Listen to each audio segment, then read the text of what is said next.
Continuamos, La venganza será terrible. Hoy estamos en nuestra versión sin público presente, pero les recordamos que el día jueves estaremos el 9 de julio en el Salón Agustín Álvarez. Ahí las entradas están en Bar Osvaldo y en la subasta.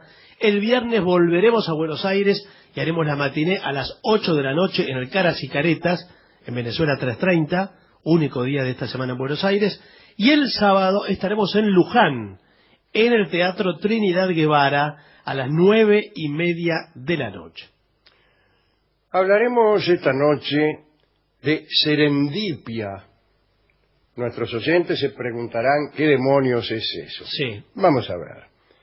A mediados del siglo XVIII, el diplomático inglés Horace Mann, que estaba en Italia, le mandó a su amigo, el escritor y también Horace Walpole, un retrato de la duquesa Blanca Capello, una aristócrata. El retrato no tenía marco. Walpole quiso ponerle un marco ornamentado con la heráldica adecuada, es decir, con escudos y adornos que fueran pertinentes. Al rato a Walpole se le pasó el entusiasmo tanto por el cuadro como por el marco y se olvidó del asunto. Sin embargo, tiempo después Walpole le contó a su amigo que había tenido una extraña suerte cuando tropezó, leyendo cualquier cosa, precisamente con el escudo de los Capello, el pertinente para el marco del retrato. Dice Walpole, este descubrimiento ha sido casi como de los que yo llamo de serendipia, una palabra muy expresiva. Y sigue explicando, leí un sencillo cuento titulado Los tres príncipes de Serendip. A medida que sus altezas reales viajaban por accidente y gracias a su sagacidad, iban descubriendo o encontrando cosas que en realidad no estaban buscando. Serendip era el nombre árabe de un reino antiguo. Más tarde ese reino fue Ceilán y hoy Sri Lanka. En aquel relato persa del que habla Walpole, puede leerse que en Serendip vivían tres príncipes pródigos en descubrimientos, pero se trataba de descubrimientos accidentales. Los príncipes encontraban respuestas a preguntas que jamás se habían planteado. A partir de entonces, en 1754, Walpole fundó la palabra serendipity para dar cuenta de hallazgos involuntarios. En castellano, el término se tradujo por el neologismo serendipia. Vamos a citar algunos casos. Ubiquémonos primeramente en Estados Unidos, allá por 1890.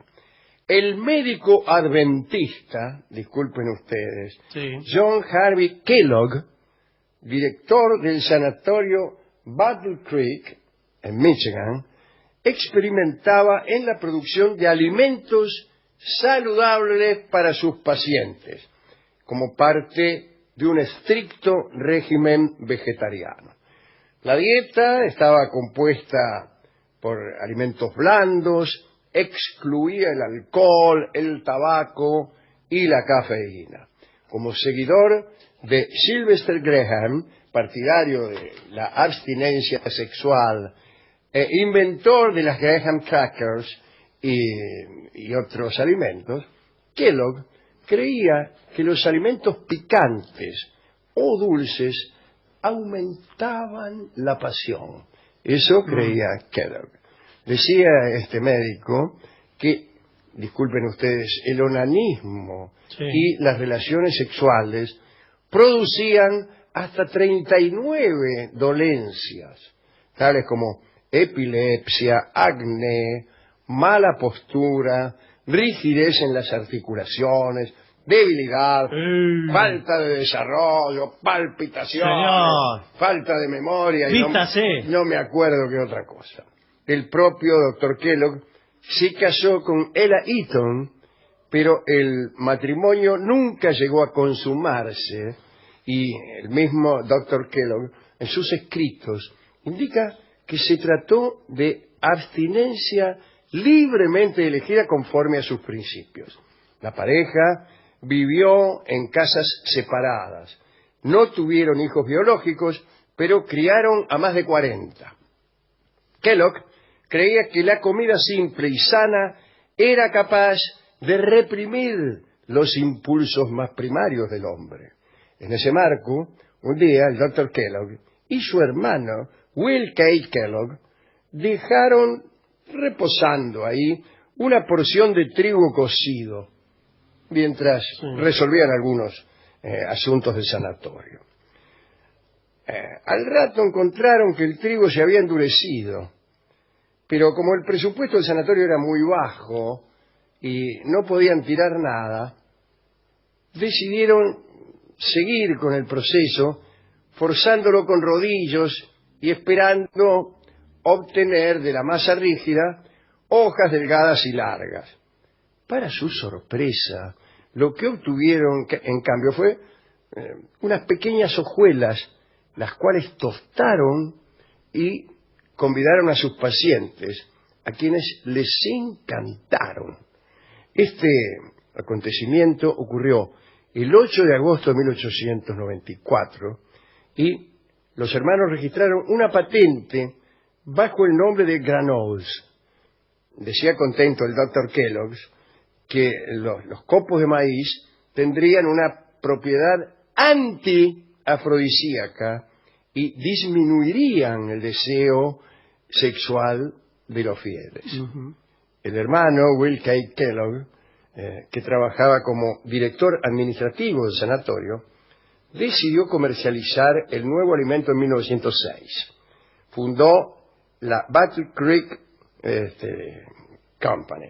Y además, ya más empresario que adventista él, ¿no? Claro, ya se sí, decidió ponerle azúcar a los copos para hacerlos más ricos. Esto provocó una pelea para siempre con su hermano. Y claro, porque lo dulce era afrodisíaco. Claro, el ya citado doctor John Harvey Kellogg se enojó y nunca más volvieron a hablarse. La empresa Kellogg's fue entonces del hermano Will y así se llamó desde 1922. Sí, señor, después empezó a hacer de todo. El hermano que vendía las cosas dulces. Ese es el primer caso. El de la azucarita. De serendipia. Segundo caso. La fabricación industrial de pianos y bolas de billar. ¿Qué tal? ¿Cómo le va? Muy bien. Disparó la demanda de marfil en un momento. De modo que llegaron a matarse 100.000 elefantes al año. ¿Había 100.000 elefantes al año? No sé. Había, pero ya no. Con un colmillo de elefante se podían fabricar apenas 3 o 4 bolas en un largo proceso, ¿no? Por lo cual eran muy costosas las bolas de billar. A mediados del siglo XIX, por lo tanto, se intentó buscar un material para sustituir el marfil de las bolas. Sí, señor. Discúlpeme. Estaban hartos ya. Y también el marfil de las teclas. No solamente de las bolas. Claro, de los también pianos. de las teclas de los pianos. En 1865, la firma Pelham y Callender, que eran fabricantes de bolas de billar, ofrecieron $10.000 a quien desarrollara un producto artificial para sustituir al marfil. En 1870, John Wesley Hyatt, un inventor de New Jersey, se puso a trabajar. Estaba ahí, estaba prensando una mezcla de acerrín, de papel con cola. Él pensaba que así iba a conseguir un nuevo material. En medio del trabajo se cortó un dedo y fue al botiquín. Y allí se produjo el desvío. Sin querer, Hyatt volcó un frasco de colodión, una sustancia pegajosa que podía parar una hemorragia. Y la caída del colodión provocó que quedara en su estantería una capa de nitrocelulosa. Al verla, Hyatt se dio cuenta de que ese compuesto uniría mejor su mezcla de acerrín y papel en lugar de la cola. Estaba inventando el celuloide, el ñato. Oh, mira. Mirá vos. Esta sustancia plástica adquiría la forma deseada antes de endurecerse. Aparentemente era un material idóneo para fabricar bolas de billar, pero aún así no consiguió ganar el premio, ¿no? Hyatt no había probado sus bolas, discúlpeme, Sí. hasta el día del concurso, y no le fue bien porque el nitrato de celulosa hacía que de vez en cuando las bolas de billar estallaran al chocar. ¡Qué efecto! Imagínense, ¿no? Bueno, su producto, eso sí, patentado con el nombre de celuloide, se utilizó para muchísimas cosas, tuvo un notable éxito comercial, a pesar de ser inflamable y de su deterioro al exponerlo a la luz. Hyatt patentó un material muy versátil que podía moldearse con calor reiteradamente, es decir, en material termoplástico. Gracias a Hyatt y su celuloide, empezó la construcción de muñecas, la construcción de película fotográfica y el cine. Claro. Hasta el acetato de 1950, los marcos de los anteojos, dientes postizos, tecla de piano, tarro, mango de cuchillo, todo eso. Ese fue el éxito del celuloide. Nunca me pasa algo así a mí, que se me cae algo y invento nada. algo que cambia el Al rumbo. contrario, me pasa al contrario. Creo que voy a inventar algo genial Sí. y después resulta que no sirve para nada. No. Último asunto. Alexander Fleming era un bacteriólogo escocés que había nacido en 1881. Se lo recuerda por una cosa, ¿no? Pero descubrió dos. Primero descubrió la lizocima, que es una enzima bactericida que está presente en numerosas sustancias segregadas por los seres vivos, ¿no? Como por ejemplo las lágrimas, la saliva o la leche. Es lo mismo todo eso. Sí, también, disculpe usted, en el moco, porque Bueno. acá le llamamos a las cosas Sí. por su nombre. Y actúa como una barrera frente a las infecciones, la lizocima. Dice la crónica de anoche.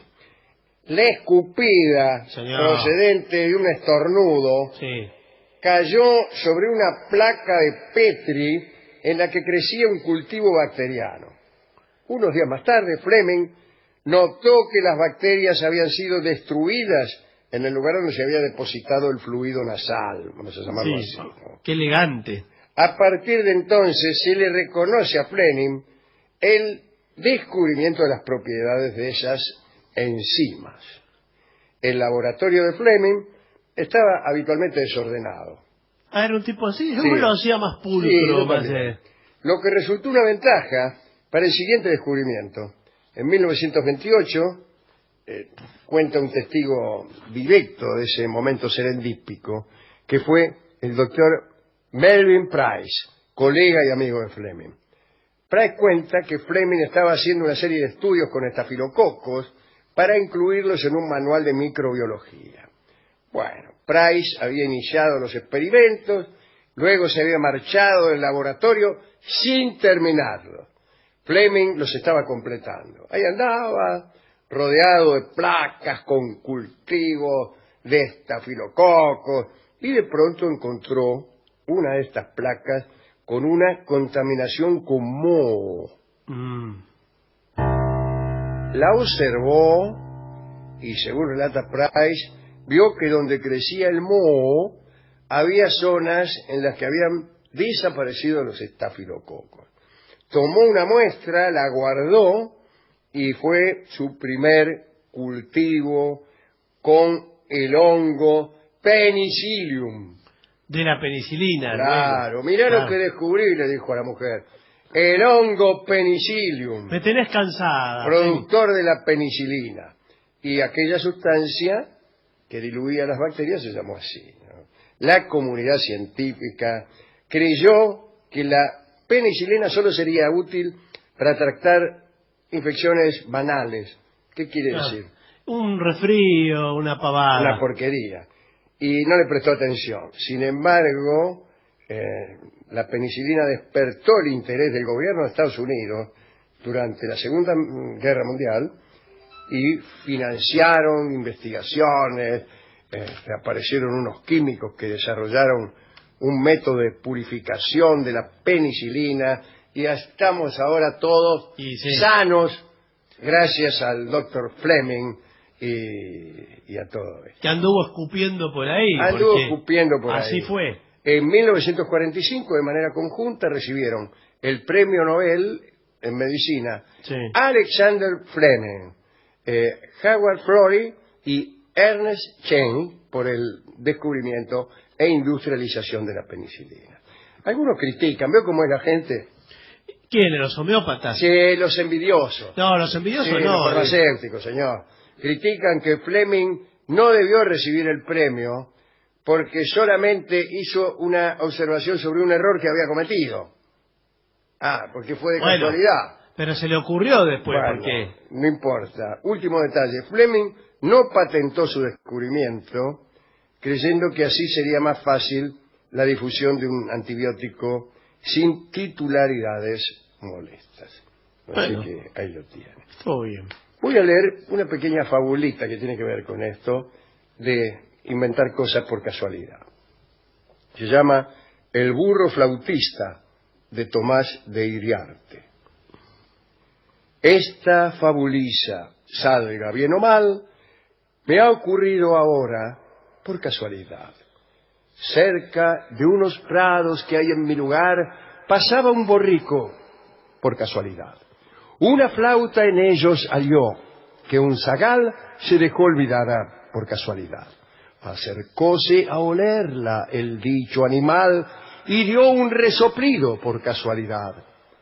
En la flauta el aire se hubo de colar y sonó la flauta por casualidad. ¡Oh!, dijo el borrico, ¡qué bien sé tocar! Y dirán que es mala la música asnal.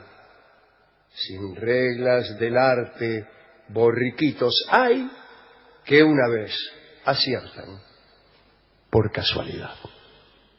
¿Con qué podemos ilustrar esta charlita de serendipia? Hay un tango que nos gusta mucho que es Suerte Loca.